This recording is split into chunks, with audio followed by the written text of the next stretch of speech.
Another question a potential client may ask is, isn't avoiding a conviction all that really matters? When a client's sitting in front of you, as long as I can protect that person from being convicted of a crime, then really we've succeeded. And I would say that's not really true. First of all, it's important to understand that so many of the cases we deal with professionals don't involve an allegation of criminal conduct. And even if they do involve an allegation, that they're ultimately isn't a criminal case. In the scenario we set up for the purposes of this conversation, certainly it's a possibility.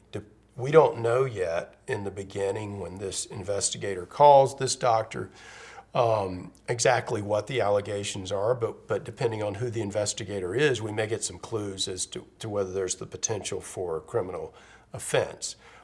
There's always that potential when it deals with sexual harassment, but certainly if the investigator is a criminal investigator, we're going to know that it's probably a pretty serious allegation. But in many situations we're involved in with professionals, there's not a criminal allegation. The criminal aspect of the case is not the most important aspect of the case. Now, there are situations where there are criminal charges, and anytime there are criminal charges with a professional, with someone with a career, there's going to be additional potential fallout to a person's career and to the person's license. But it's important to understand that every situation is different. Some of those allegations are so serious that it's true that the only thing we're concerned about is protecting them from being convicted of a crime. We can deal with the other stuff later.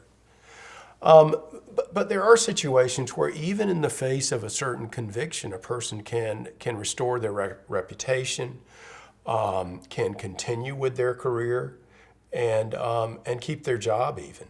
And even if they lose their job, they might be able to eventually restore their reputation and resume their career. So yeah, a criminal conviction, a person's liberty is probably priority number one. But it's not the only priority. And frankly, in most of our cases where we're dealing with professionals, and certainly the doctor in the scenario we set up, that may be one possibility. But there's certainly a very high likelihood that the university concerns and the disciplinary concerns with the board are frankly a higher priority than the likelihood of a criminal prosecution. We want to manage the case in a way that where we're prepared to confront the possibility of a criminal prosecution, while at the same time not giving up on a person's reputation and career and their professional license.